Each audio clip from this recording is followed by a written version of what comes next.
네, 안녕하십니까. 조희전 작가입니다. 오늘은 어제에 이어서 세이노의 가르침, 세이노의 가르침이라는 책에 나오는 내용 소개해드리고 제 생각도 같이 설명해 드리도록 하겠습니다. 도서관 내 야전 침대에서 혼자 밤늦도록 책을 읽었다. 주로 읽은 것은 현대소설과 실용서적들이었고 무협지 등은 거의 읽지 않았다. 나도 소설 속의 그 부자 아버지처럼 가난한 사람들의 삶을 살펴볼 것을 권유한다. 내가 부자가 된 것은 부자들에 대한 정보도 없었던 시절에 부자들을 따라해서가 아니라 가난한 자들을 따라하지 않으려고 길을 썼기 때문이다.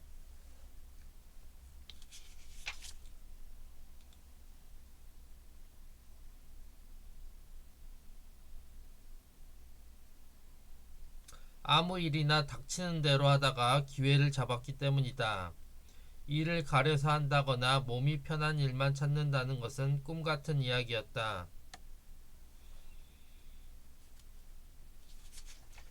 기타 등등 가난한 사람들의 특징에 대해서 말하고 있고요. 그 다음을 보자면 가장 행복감을 느끼게 하는 돈의 액수는 100만 파운드 약 18억이라고 하였다. 국민 소득을 감안하면 우리 실정으로 약 9억 원 수준이다. 저는 며칠 전에 9억을 벌어야겠다는 그런 생각을 했는데 여기 나와 있는 숫자가 정확히 9억입니다. 그래서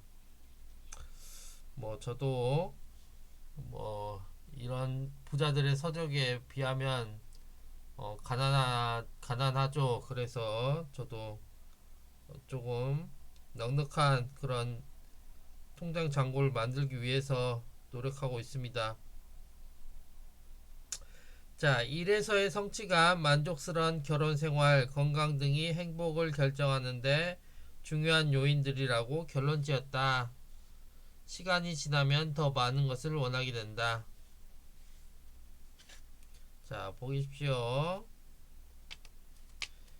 결혼을 코앞에 둔 남녀가 종종 갈라서는 이유 역시 부모들과 당사자들의 비교 심리와 주변 인식에 있다. 모든 갈등이 다 남들에게 지고 싶어 하지 않는 시기심이 빚어낸 것이다.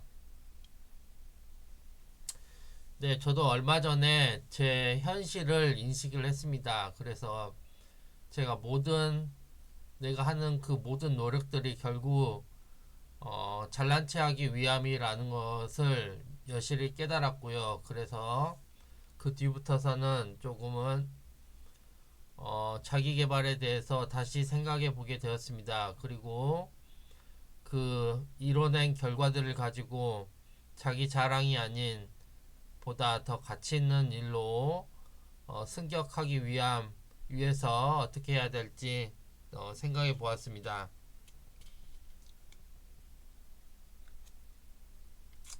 그들은 우선 돈을 모은다. 돈이 쌓이면 그 돈에서 나오는 수익으로 나중에 무엇이든 살 수 있다는 것을 안다. 자, 넘어가겠습니다. 부자들은 이렇게 속삭이면서 다른 사람들의 호주머니를 노리는데 귀신이다. 어쨌든 나는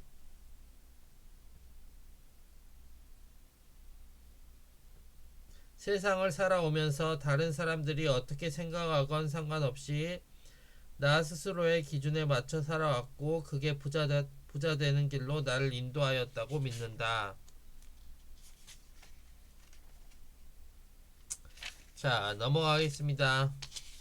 넘어가서 또 다른 사람을 배려해서 자신의 이익을 포기할 줄 아는 사람이 더 행복한 삶을 살 것이다. 자신의 한계를 인정하는 것은 좋지만 적어도 노력은 해보고 나서 그런 한계를 인정하는 것이 좋지 않을까. 돈이 아주 많이 생기면 자동적으로 불행하여진다는 공식은 이제 버려라. 돈을 심포도라고 미리 단정짓고 뒤돌아서는 여우가 되지도 말아라. 돈이 많아도 행복하게 살 수 있다. 부유하다는 것이 죄는 아니다. 부자는 돈독이 들어 부자가 된 사람들이 아니다. 무슨 일을 하건 간에 시간과 노력을 아낌없이 투자하여 다른 사람들과 차별화를 가져올 때 부자가 태어나는 것이다. 흔히 과소비에는 세 가지가 있다고 한다. 부유층의 과소비, 중산층의 모방소비, 하류층의 자포자기식 실망소비가 그것이다.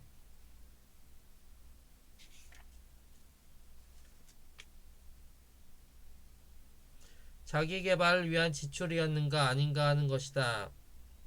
보통 사람이 부자가 되려면 일단은 최우선적으로 악착같이 돈을 모아야 할 것 아닌가. 쓸 것 다 쓰고 즐길 것 다 즐기고 무슨 돈으로 뭘 어떻게 해서 부자가 되겠다는 말인가. 모두가 평등하게 잘 사는 사회를 꿈꾸지 말라. 당신의 돈을 어디에 사용하고 어떻게 모으는가 하는 것은 당신이 얼마나 신중하게 자기 삶을 꾸려나가고 있는지를 보여주는 잣대가 된다는 사실을 말이다.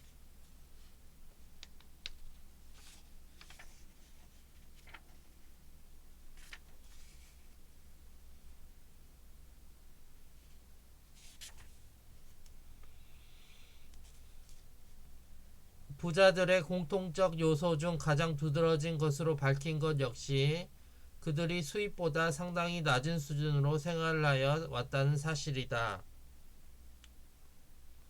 부자들은 오직 여유 자금을 부동산이나 주식 중에서 확실하다고 생각되는 곳에 투자할 뿐이다. 부자들 중에서 짧은 기간에 고수익을 노리는 단타 매매자는 찾아보기 어렵다. 투자 대상을 고른 뒤 장기적으로 그저 묻어둔다. 아이러니하게도 부자들은 그래서 돈을 더 번다. 부자가 되려는 사람들은 바로 이러한 소유 자체에 대해 초월적인 투자 태도를 배워야 한다. 모두 다 자기 수입 수준보다는 덜 쓰고 살아온 사람들이 부자들이고 나 역시 마찬가지다. 부자들의 현재 생활보다는 그들이 과거에 어떻게 살아왔는지를 배우는 것이 좋다.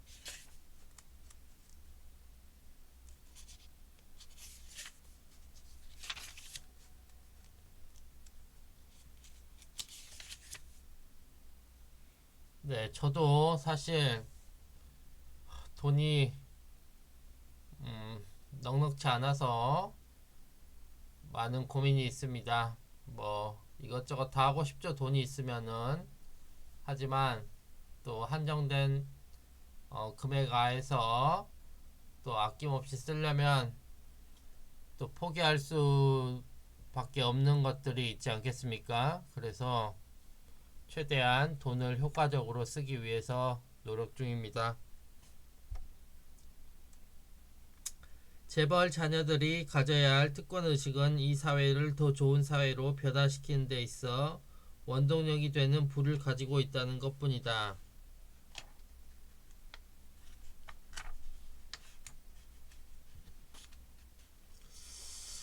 하지만 주식 투자라든지 그런 것들이 꼭 시드가 많다고 또 성공하는 것은 아니지 않습니까? 그래서 시드만큼이나 중요한 게 또 투자 수익률이라고 생각하고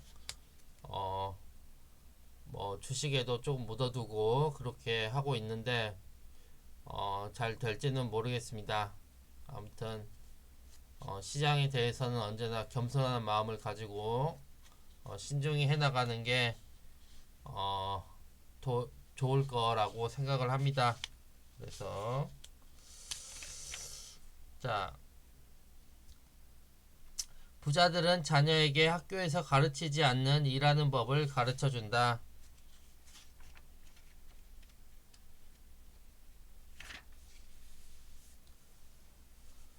자,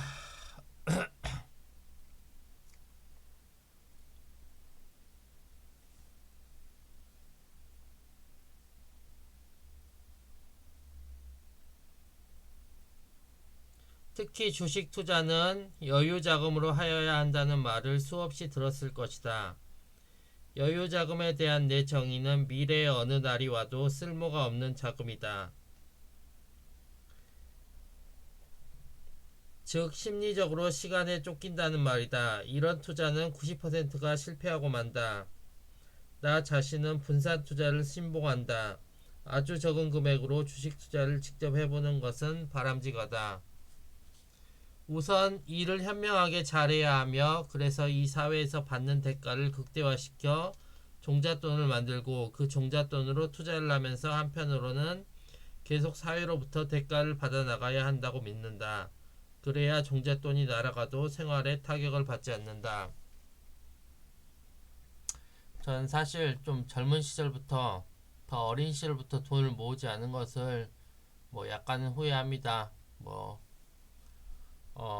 너무 어렸기 때문에 겪을 수 있는 그런 재정적인 실패였는데 30살이 될 때까지 통장 잔고가 거의 0원이었기 때문에 30살부터 다시 시작했죠. 그것을 모았던 돈을 다 써버리고 이제 30살부터 다시 시작했거든요. 그래서 지금 40이 될 때까지 거의 한 10년 정도를 모으고 있는데 어,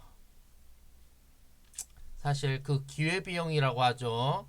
그래서 상당히 많은 것을 못했습니다. 사실 여행도 못 갔고 뭐 사람들 만나는 것도 못했고 뭐 간신히 직장만 다니고 직장 그 다음에 뭐 영어 번역 공부를 했거든요. 영어 공부 번역을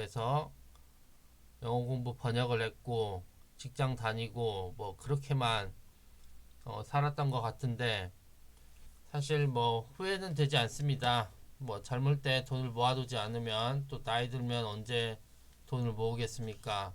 뭐 그래서 그동안에 또 마흔이 돼가도록 일을 하면서 뭐 수입도 조금 올랐고 또 통장 잔고도 조금씩 채워지면서 마음의 여유는 찾고 있습니다. 그래서 여기서 멈추지 않고 이제 부자의 길로 나가기 위해서 어, 책을 읽고 있는데 책들이 다시 읽어보니까 참 도움이 많이 되는 것 같습니다. 그래서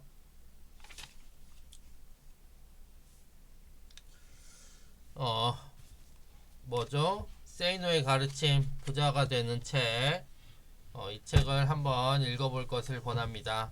이 책은 제가 아주 어려웠던 시절부터 지금까지 읽는 책으로 수천억 원의 부자가 되는 길, 뭐 저도 그렇게 되고 싶으니까 읽는 거 아니겠습니까? 그래서